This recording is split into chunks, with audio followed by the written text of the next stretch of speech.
Deb, we're live. Good morning. Welcome to our working session of the board's policy and personnel group. I guess we'll start with should we start with the Pledge of Allegiance or the attendance? Pledge? Pledge. Okay, so we'll start with the pledge. If everybody could please rise. I don't have a flag, but if we could, if you have one in your house or conjure one in your mind. I pledge allegiance. I have the flag. I'll hold it up one second. Okay, great. Sorry. Well, I will wait. Sure. Okay. Got it. Thank you. I pledge allegiance to the flag of the United States of America and to the republic for which it stands, one nation under God, indivisible, with liberty and justice for all. Thank you. Okay. If we could please take attendance. Sure. Ms. Epstein? Here. Ms. Brooks? Here. Ms. Bays? Here. Ms. Weisburn? Here. Mr. Greenstein? Here. Ms. Johnson? Here. Okay, thank you. Dr. I'm here Shields. too, by the way. I don't think you called my name. Oh, I'm sorry. I didn't see you. It's Rachel. It's okay. Okay, Ms. Gilliar. Okay, Dr. Shields, if you could start the agenda, please. Of course. So the first item on the agenda is the minutes of our last meeting, which was February 10th. Those minutes have already been reviewed by our chairperson, Ms. Brooks, and they will appear on the March 23rd agenda of the school board for approval. We put them in the packet for you just as a reference point in case it was helpful to you during this meeting. The second item on the agenda is the personnel update. As the school board knows, we appointed our assistant superintendent for business and our interim director of guidance at the last school board meeting. We're now in the process of hiring for our director of E&L position and our elementary principal at Manor Haven and our director of health, physical education, and athletics. In addition, we will be posting the SUSA principalship position because, as you saw in the last board meeting, board agenda, Dr. Mioli resigned from that position. So we now want to work towards appointing the future principal of that school. So that posting will be going out shortly to begin that search process. And I'm sorry, could you tell us where we are in the process of the E&L director, actually all the positions, where you've posted and where we stand? Thank you. Of course. So our director of E&L position, central office has screened candidates.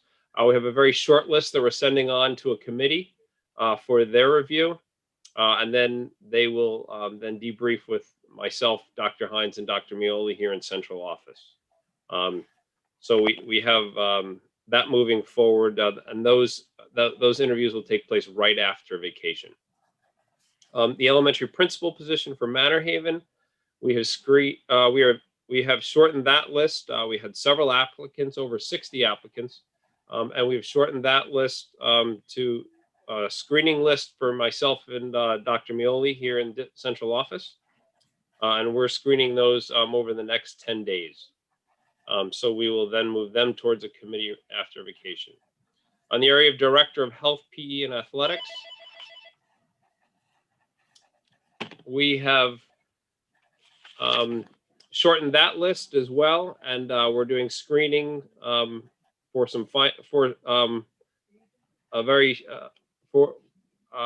I'll say a short list. I'm sorry, my phone keeps ringing. We've shortened that list to where we'll be doing some screening here in central office. And then, as I said, the SUSA principalship will be going out for posting by the end of the week. I hope that gives you insight into where we are in each of those search processes, but they're moving along well. Thank you. Does anybody have any questions about that? Any of that? Okay, thank you. Next item on the agenda.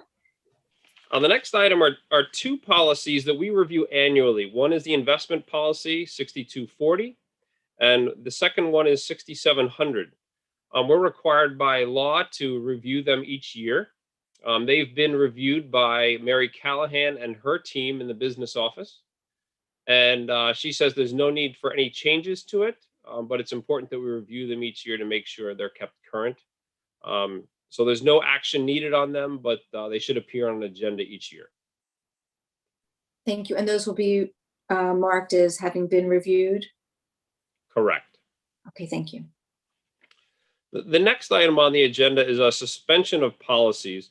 I'm sorry, I skipped one. The online distance and remote learning policy, that's still with central office. There's no update on that, but we wanted to keep it current as something that we know we want to address in the near future.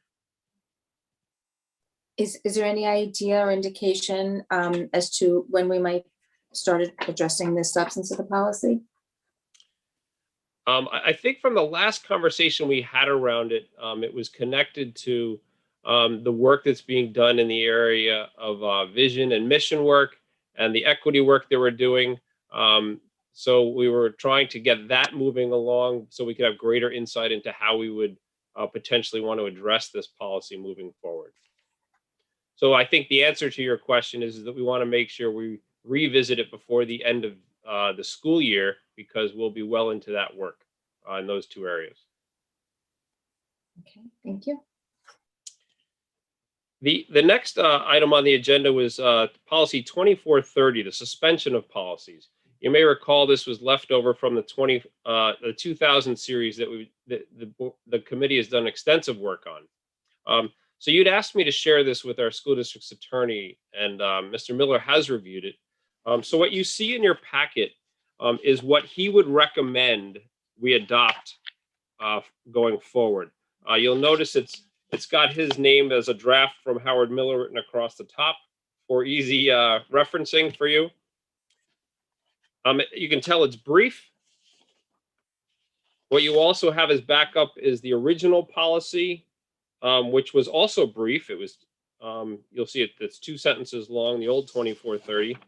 And what you also have with you is a draft, Ms. Brooks, that I believe you'd collected, possibly from NISBA.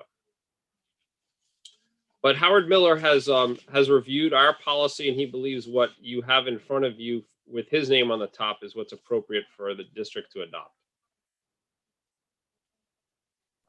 I am not going to argue with the school district attorney. So any thoughts or comments from the rest of the board? Yes, I have. Oh, I my see, hand- Emily, you have your hand raised. Thank you. And Larry. So I'll just say the same thing. I think that, when our attorney says this is what it should be, I 100% support that. And I don't think we need to spend more time on that. So I'm good. Larry? I think what he says is good, but I do think we need to be clear that when we suspend a policy, we are suspending a policy as opposed to making an exception for a specific for a specific case, which is something that's still left up to the superintendent. So I don't know whether we need to put that in as sort of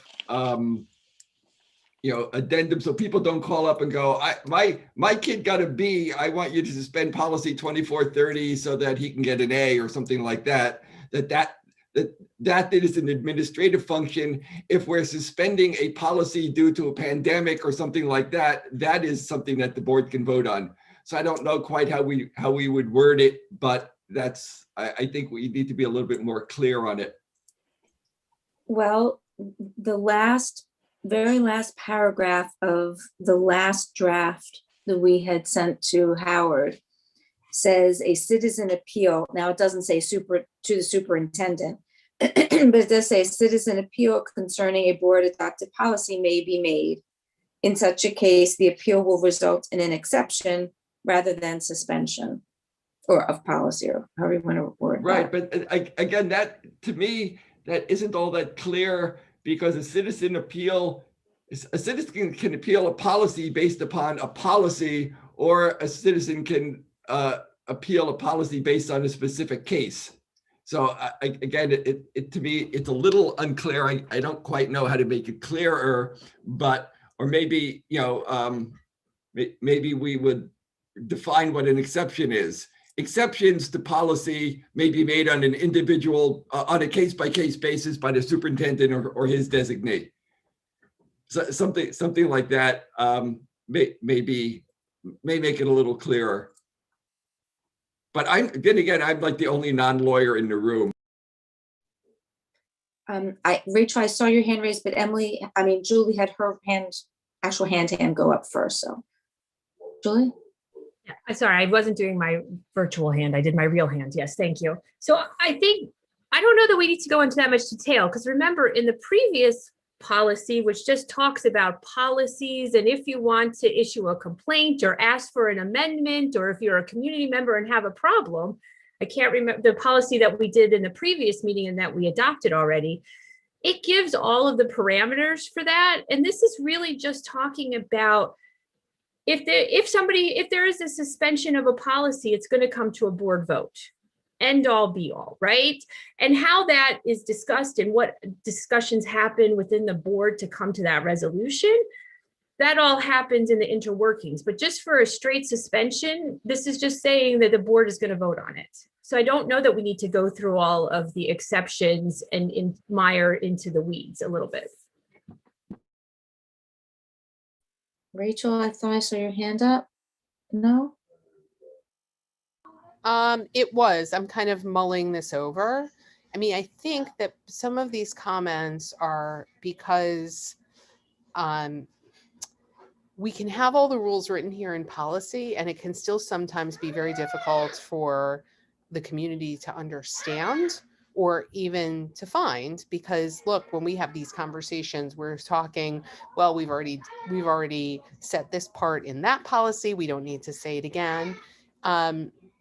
Just throwing this out there. I mean, I've always sort of been of the opinion that maybe an abbreviated document that says you have this situation, where do you go, who makes the decision, might be useful to people. Maybe that's something we want to think about adding to the website. I happen to think like exception and suspension do have an English language meaning.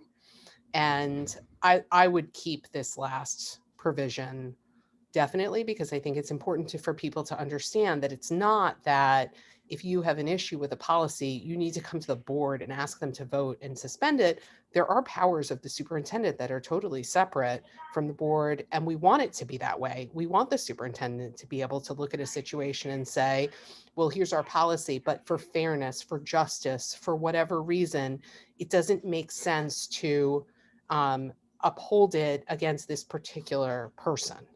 So I think we want it to be clear to people that there still exists that avenue of, you can go to the superintendent of your school district and talk to him about what your particular case is. Larry, did you want to go again, or had you left your hand up? I think I left my hand up. Deb, I put in the chat. So just to add, because I think we're talking about this and we're all okay with how Howard put it, except maybe adding one line at the end. And so I, non-lawyer, said suspension of policy is not the same as exception, which is always at the discretion of the superintendent.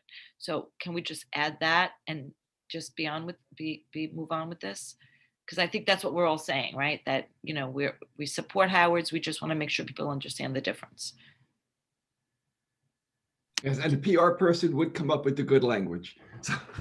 Larry, does that language appeal to you? that- Does that yeah, satisfy your concern? Yeah, that's fine, just as long as, you know, as we have it, because again, people don't necessarily look at the cross references. So Larry, I just I'm want good to with point Emily's out that this language. is the first time that I've had value in my profession. Somebody tell the public that, because, you know, I'm not the lawyer. Thank you. Okay, so suspension of policy is not the same as an exception, comma, which is always at the discretion of the superintendent, period. Good? Cindy, you good? Yes. Okay. Dr. Hines, are you good? Okay, let's move on, yes? Okay, Dr. Shields, 1.7. All right, thank you. So the next item on the agenda is 3230.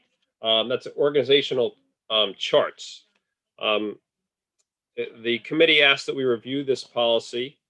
So you have a copy of the current policy 3230. You also have a supporting backup to understand what's behind this policy. You have two org charts. You have the one from 2018-19, and you have the one that Dr. Hines updated for 2020, 2021.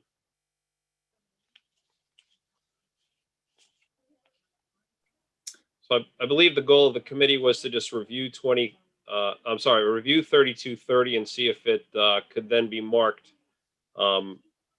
reviewed. Yes, and for 3230, I provided the current NISBA sample policy that I think helps clean up our existing policy, which is from 1993.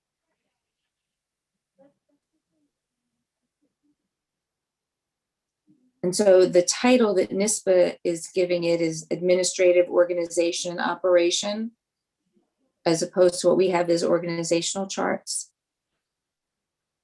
And I'm sorry, which policy do you want us to be looking at right now? Because I know we're doing this virtually, so. Which one are you referring? 3230 is the 30 organizational what? chart. 3230, which way is it listed on You- our? No, do you want us to refer to the language in the NISBA document, or do you want us to marry the NISBA document to our current 3230? Mary. Mary. I thought about marrying it. I thought that our policy wasn't particularly clear, but our policy had some nice language in places that could be married with the NISBA policy. Okay, so how are we doing this? Are you gonna go through and tell us what you want to add? I can, sure. I'm just Um, trying to figure out how we do this while we're all virtual and. Well, we're all virtual, yeah. If you're able to pull up I printed everything out, but if you're able to pull up the two documents, NISBA has a different title in their policy. Their title is called Administrative Organization and Operation. So I thought we should start with that. Fortunately, they're numbered the same, so that's good. I thought that the opening paragraph on our existing policy was good. I didn't understand the opening line of the second paragraph, which reads, "The general administrative organization of the district shall be known as the single executive type of school administration." Wasn't quite sure what that was trying to say. So I thought that the bullet points that are listed in the template outline that nicely. Emily? So I just want to say that I think the NISBA policy is very clear and very concise and makes sense to me. So if we're okay, why don't we just switch our policy to the way NISBA has added? So I guess let's take NISBA as the base, and if there's something in our policy that we think is not in NISBA's that we want to add, let's do that. Like that second paragraph, like you said, makes no sense to me. I don't know what that means, but I like the organizational chart, the way NISBA says it, and it's really what we've all been saying, which is interesting. We've all been saying, what is the role of the board? What is the role of the superintendent? What is the role? Like, I think it makes very clear sense to me. So that's my point, 2 cents. So what I was going to say was keep our opening paragraph and then put that as the opening paragraph to the NISBA template and then follow through with the NISBA template. Julie? So yeah, so to your point and Emily, so then are we keeping the last paragraph, the organizational chart for district shall be prepared by the superintendent? Or are we taking that out?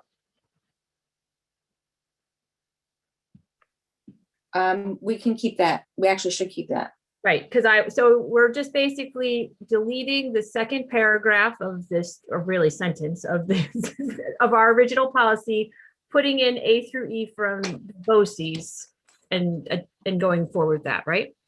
Yes. Okay, great. Yeah. And I would put on our existing policy, the first and third paragraphs at the beginning of the NISBA template, and then say the basic principles of administrative organization are illustrated in the accompanying organizational chart. Everybody okay with that? Can I just clarify the order that you're referring to? Yes, I think you're keeping the first paragraph in our current policy. yes. Are you then inserting the NISBA policy as the second section and then closing out with our paragraph 3? My concept was to have our first paragraph be the first paragraph, our third paragraph be the second paragraph, followed by the basic principles of administrative organization and operation. So Okay. if everybody's okay with, I have I mean, I don't No, yes. want to pick little issues here, and this is more of an administrative question than a board question, but is our objective the effective program of instruction for pupils? Is that, Dr. Hines, is that our philosophy? Is that the best way to word what it is we're trying to achieve? I think I know where you're going with that. I think in this context, it is for right now. And if we need to update, we can certainly do that. But as of right now, I'm okay with it. Okay, so with vision and mission, that may change as soon as we decide what we want a graduate to look like and what actually we're intending to do. I guess that was my question. So yeah, so let's put that in a hopper to look at after the vision and mission at some point. Oh, I guess nobody heard me because I was on mute. I said that We makes heard sense. It was a good point, Larry. Excellent. Larry, revisit lower your after hand. vision and mission. Okay, do we put this on for a first reading, or do we want to bring it back to make sure that we've First got reading. First reading. Are we keeping the title as administrative organization and operation? Personally, I think we should be as in sync with NISBA as we can be. Yes. Yes, Okay. agreed. And I'm sorry, are we keeping the note that's in our original policy where it refers to prior policy, the bylaws? I would leave that up to, I don't know if Howard needs to review that. I don't really know what the bylaws mean. I can have Howard review that before we put it up for first reading. And I imagine, Sydney, we're also going to be changing in Part E, instead of it saying BOCE staff, Port Washington School District staff. okay. And the prior policy, I just want to make sure that we're putting that one on for first reading because we didn't mention that. The suspension of policies, that's fine for first reading? Yes. Okay. Thank you. Thank you for catching that. Okay, and we're okay with the organizational chart. That's, I guess, more for the board's informational purpose. Dr. Hines, is there anything on the current organizational chart that you would like to bring either to the board's attention or the community's attention in terms of any reorganization? Anything you care to Yes, highlight? let me, yeah, for sure. There were quite a few changes, most notably in Dr. Shields's neck of the woods as far as his responsibilities. As everyone knows, his position was newly created a few years ago.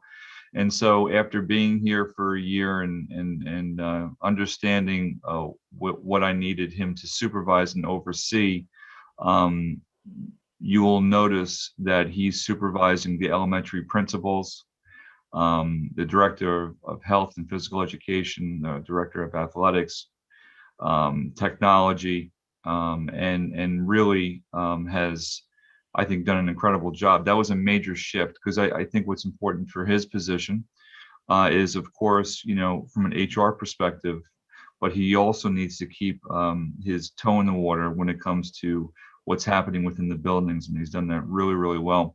When it comes to the assistant superintendent for curriculum instruction and assessment, I wanted to narrow the focus on what that office is responsible for, which is director of guidance, ENL, the ENL director, director of creative arts, and then literacy, pre-K through 6. And the other change too, as I'm overseeing all of that, really, if you look at the new org chart, I'm really looking at the principals at the secondary level. That is my responsibility. I mean, my responsibility is everyone, but most notably at the secondary level as well. So those were some of the major shifts from the previous org chart. And in as much as it's a pandemic, I think it's going well for right now. And like any org chart, we should continually review and revise that over time to see how effective it is.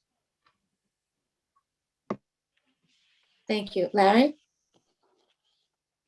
So philosophical question again, sorry.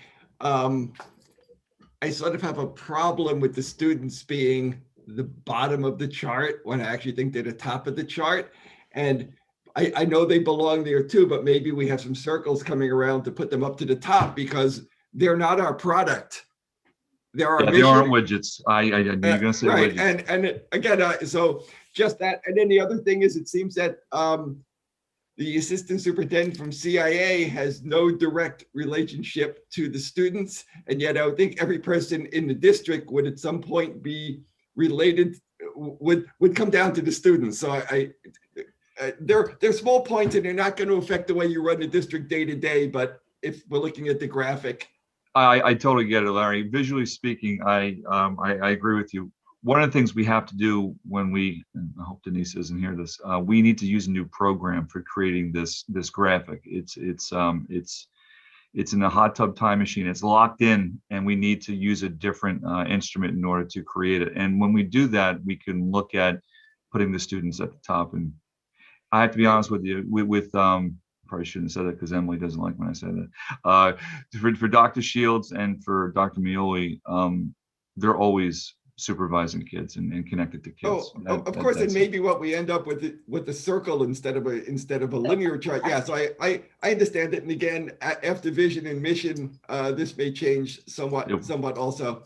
And I'll try to be good for the next one and not bring up little points. No, but I had a suggestion, and I think I know it's the way this has been done is probably just a different, but if you took that information and put it with the background, it being poor Washington students, because the truth of the matter is that they are everybody, right? And so even the Board of Education, what we do really is about the students of poor Washington. So if it was just like a background filter, like if it was the background, you know what I mean? I mean, it could be done in like a PowerPoint presentation. I know that, but it is kind of the visual, and Larry does make a valid point that, everybody is connected to the students of poor Washington. No doubt. It's a two-dimensional document.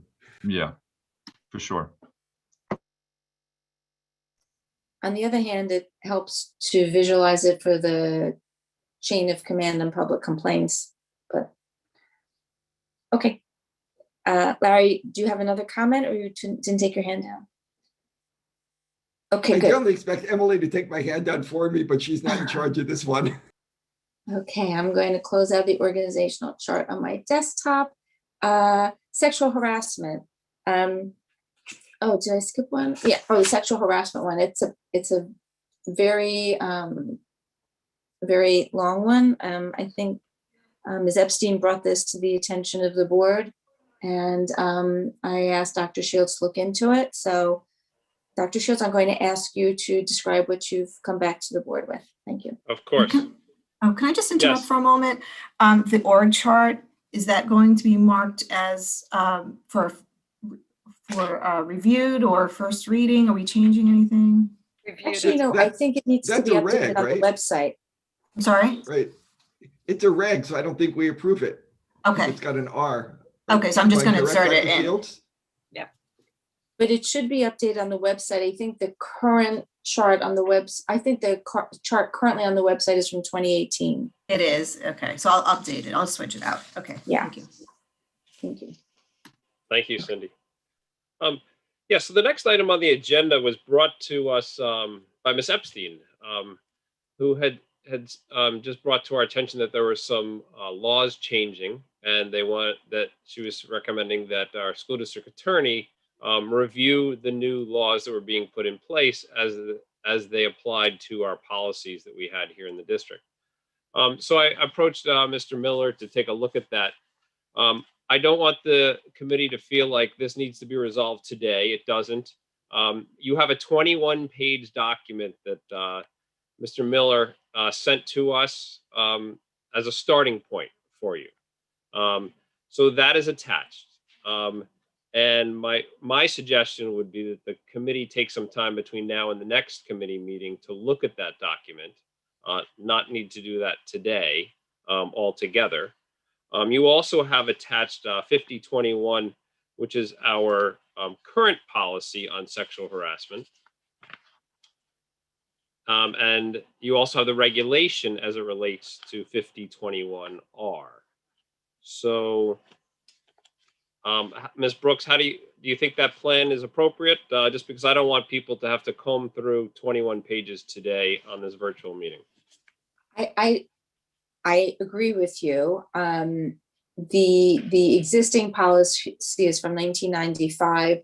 My thought, I wonder why the school district, when the school district, when the school district attorney, when Mr. Miller forwarded this sample policy to us, did he intend for the district to adopt that policy in its entirety?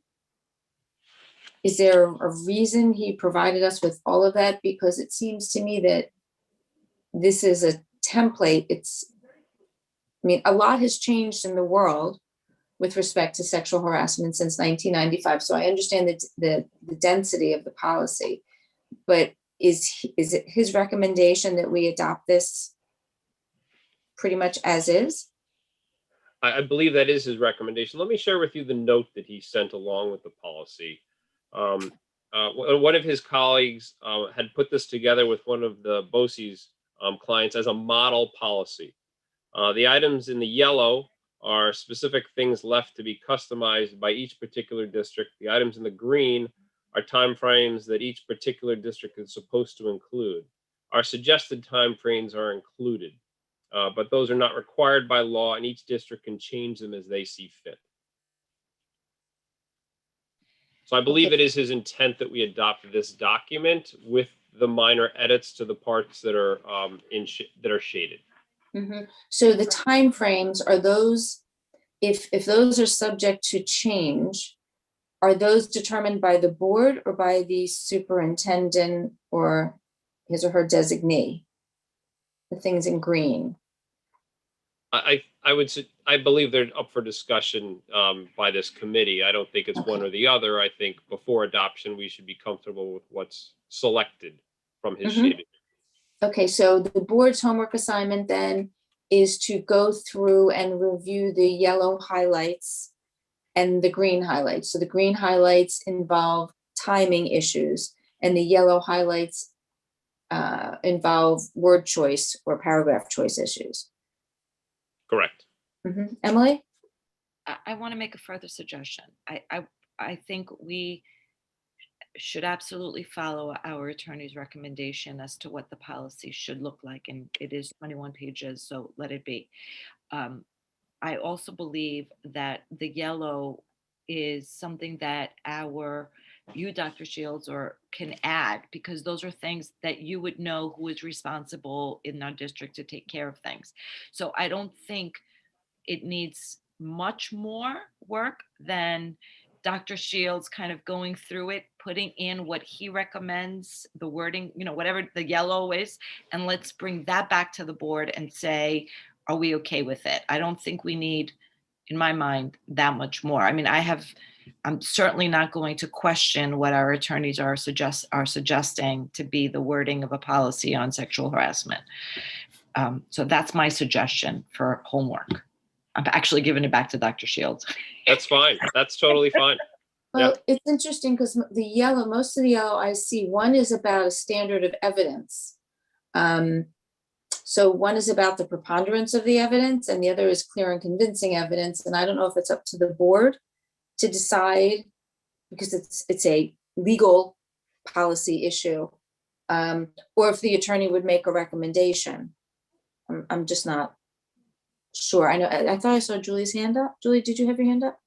Deborah, where are you looking with the? I was Where gonna am say I the looking? same thing. She's on page 15 of 21 at the top. That's where she's talking 14. about evidence. I'm on Or 14. sorry, 14 to 15, but I was 14. actually gonna make the same suggestion that Emily had and had previous, in looking through this, I think Dr. Shields could go through and define some of these things, and then we can have a lengthier discussion about those changes if necessary. And he could consult with Howard on recommendations if they haven't already been provided on how some of those decisions should be made. I think that's a good suggestion. Why don't I bring it back to you after sitting and combing through it with Mr. Miller, based on what his recommendations for those edits to be. Anybody have any comments? Everybody okay with that? That sounds good. You unmuted yourself? I share your comment, Deborah, that it's completely bizarre that they're leaving it to school districts to decide the standard of evidence to use. Yeah. I mean, I understand what it means. You understand what it means. I think Julie understands what it means, but okay. I do too. I do too. We I do- do. okay. Just gonna say, I think even us non-lawyers understand what it means. I Okay. just don't think that we should be deciding what the law says. So with Right, no so- slight intended, hopefully the bazillion bucks that our parents spent on law school and that we spent on law school was worth something. Yeah, think I was that just the responding. depth of the understanding. I was just responding to the fact that the things in yellow are things that the board could discuss. But yes, let's give it back to our district attorneys and see what they say. Sounds good. Okay. The next item on the agenda is the gender neutral single occupancy bathrooms. Yes, so this issue came out of the Association of School Business Officials of New York. That this is a new policy that we need to make sure we have on our books. So what I did is I approached Howard to get a sample policy. You have that as backup. It's noted as policy 5633.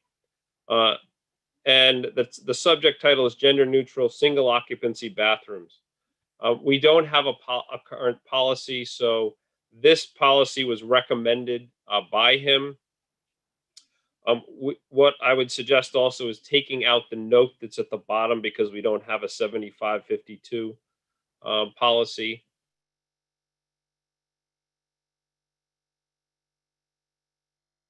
Emily? I think this policy, the way it's shown is fine, but I question, should we have a 7552? I mean, I know we don't have one, but just as sexual harassment has changed since 1995, so has this topic. So I'm curious if this is something we should look into, and maybe use 7552 and as a basis. I'm asking because I don't know that. I know we don't have one, but perhaps we should. It was actually a note I had on this, so I agree with Emily. Is this something we can look into and bring back for next time so Yes. we can have it? Dr. Okay. Hines has his hands up. Deb. Yeah, Oh, Dr. Hyde. real quick. As we began our equity work yesterday, I will say, I think it's more important now more than ever that we revisit what Emily just brought up and Deb, you just discussed. So I'm glad to see that. I think it's going to be crucial for the work that we're doing moving forward. So Deb, the suggestion I have though is let's first discuss this particular policy and if we're okay with the gender neutral bathroom policy. And then maybe next meeting also bring in the 7552. Yes. But so I'm okay with the way the policy was written. I don't know if anybody has anything to add. I did have a comment. NISBA actually had an update, a late update. And so the only thing they have in their update that I didn't know if it's superfluous, but the sentence about having the superintendent or designee have the board directing the superintendent or designee to post appropriate signage to implement the policy consistent with applicable law. Do we want to include a statement? I'm saying Say that again. adding a sentence that Can you read the affirmatively, sentence? Can you read Sure. the specific sentence? sure, because this policy just talks about how we're committed to maintain the inclusive educational environment, what defines a single occupancy bathroom, that the bathroom will be designated by posting of signage. My sentence would direct the superintendent to post the signage to make sure that that was done. So I don't know if that's superfluous, because the last sentence reads all gender neutral bathroom facilities will be clearly designated by the posting of signage. Do we need to add a sentence that says we direct the superintendent to do that, or is it superfluous? I don't think we need that. That's my Yeah, opinion, but Yeah, I don't think so either. I mean, again, Okay. we're doing all of these things. The superintendent is in charge of implementing policy. If something needs to be clearly signed, if we need signage, otherwise every single policy we have would at the end would say, and the superintendent better do this. Okay, I was just looking, it was on the NISBA's sample policy from just last month. It was literally just from Yeah, last month. I mean, So- there may be districts where the superintendent is objecting to having them, and then the board may want to direct them, but I don't think that's a problem that we have. Okay. The only other thing I noticed is that the public buildings law reference at the bottom is subsection D. I don't know if Howard, if Mr. Miller cares about that, putting in the subsection, but.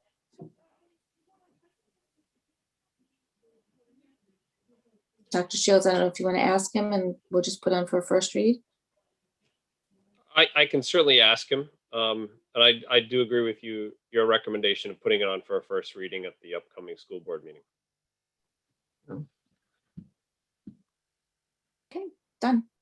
We're putting it on without the note though, right? For the. Correct. Refer, yeah, okay. Julie's got her hand up. Julie? I just have a quick question. So I know this law goes into effect March 23rd. I'm assuming, although all this won't be wrapped up by then, that we're in compliance with everything that we need to be in compliance with, right? We are. I checked with Jim Restano. The signage will be in place by the 23rd.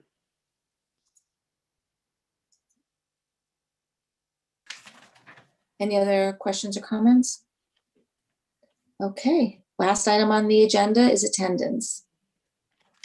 And Ms. Brooks, you'd asked that we put this item on the agenda. I believe it was one of the listed policies to review at some point during this school year.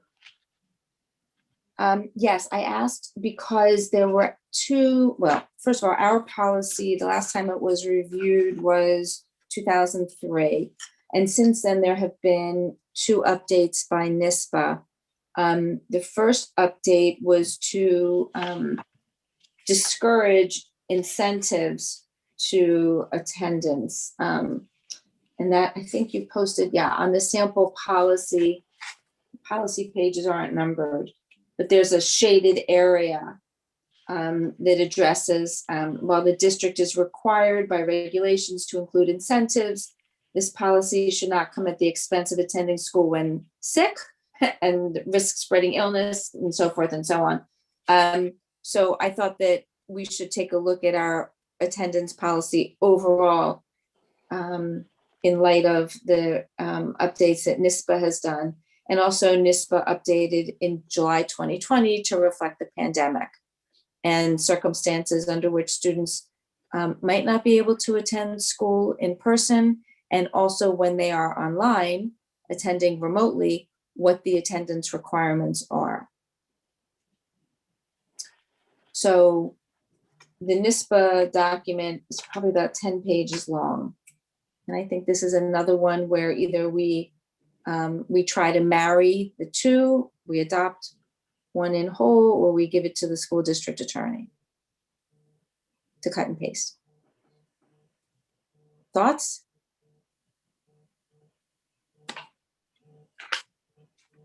Again, I think this is going to be one where the regs are going to be as important as the policy. For example, the policy talks about remote learning, But I guess when a student is supposed to be in school and they choose to be remote, are they present or absent? That I think would be reg as opposed to policy. But other than that, I mean, I think, hey, we pay NISBA the big bucks. We should just like go with their policy, unless it's something we strongly object to. I don't think we have to wordsmith them. I agree with Larry.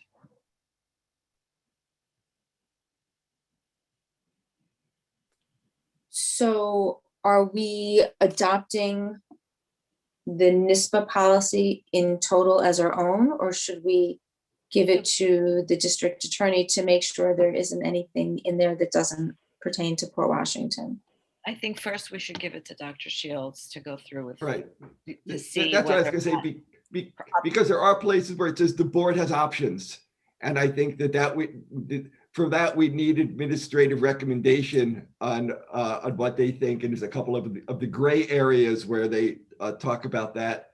And then, and then if we're changing any language, we then should pass it by our attorneys to make sure we didn't do anything contrary to law. But this has been reviewed by an attorney already before they released it. I just wanted to Yes, comment that Nora texted me to say that she agreed with Larry also, so. I just want to note the very last sentence in our policy, and also, it's not the very last sentence in NISBA's, but it is in there. And it calls upon the board to conduct an annual review of the building level attendance records.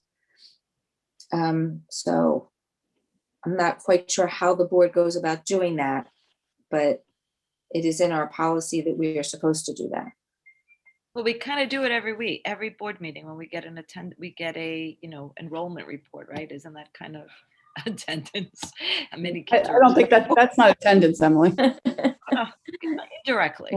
That one I know the answer to. That is definitely not attendance. I think that this year it would be almost impossible for us to do, because I'm not sure the school has a handle on attendance. Yeah, I mean, clearly it's been a crazy year as far as attendance, but I Well, think to Deb's, that's a conversation in itself then. yeah, it is. But to Deb's point, as far as the review of it, I'm not sure if we actually do that, where there's a report at the end of each year for the board to get. So I'll look into that, and I'll speak to Dr. Shields about that for sure. And should there be, and should it be disaggregated as we're doing our diversity work too? Yeah, I mean, we can do it by building, and then we can do it by all the other categories and classifications as well. Because that might help you in terms of, if you see a problem somewhere, you can fix it, and you might have that information anecdotally, but if it gets put into a report to the board, then it just makes it a little bit more official. Definitely. Christine Wise is going to be very busy. One of the reasons, as I mentioned earlier, for this template in July was in response to remote learning. And so there is specific language in this NISBA policy about student expectations, and that students are supposed to show daily school participation, and the teachers are supposed to make sure that the kids are accounted for, which I think is a bigger issue in many other districts, not necessarily Port Washington, but just. Deb, if I can just say something real quick, I think that was the fourth iteration that was in July of 2020, the NISBA policy, right? I wouldn't be surprised if they came out with another one after this year, after everything that's gone on, that's taken place and we've learned from collectively in New York State. Again, for whatever that's worth, I wouldn't be surprised if that happens. Should we reach out to them and ask if they are working on a revision of it? And if they are, maybe we hold off until that comes out? I can certainly do that. Yeah, I mean, we may as well, because if they are going to come out with something, they're not going to just sit there one afternoon and hammer it out. Okay. Should we still have Dr. Shields review the current NISBA draft? I would do two things. Yes, I would say, because I am sure that I'm going to guess that it's not going to be that different, right? I think what may change is the remote part of it. So I would start both at the same time, is see if there's an updated one, or if they plan on updating it, and at the same time, then we can talk about it again at our next meeting, whether they're not up, an update of the update. Yep, okay. Keeping in mind some of this with the remote learning may not stay. I don't know that New York State's going to keep that as a possibility for attendance long-term. So it's something just to be careful of as we add it in. I know that's a good point, Beth, because like we said, this was July of 2020. With this Well, and policy. these are the idea that remote school can happen is by executive order. It's not by legislative changes to education laws and changes by the commissioner. So we have to be very careful about what we're adopting into policy. And if we do it, that we may need to make changes 6 months later. And of course, we don't know what September will bring, so. Okay, well, Dr. Shields, that's the end of the agenda. Does anybody have anything else to discuss? No? Okay. One guest attendee. Thank you. Adrian Kane. I don't know, Adrian, and I think the other one is Nora, who's called in. But Adrian, we're going to give you a question, and you have 3 sentences to answer it in. Okay. Yeah, that's a good idea. I don't know if there's any comments from the community, is what I was pointing out.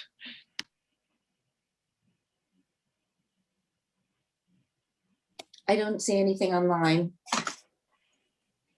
in my inbox. So with that, we will say everybody stay safe, stay healthy, enjoy St. Patrick's Day if you celebrate. And we will see you on April 21st when it's spring. Okay, thanks everybody.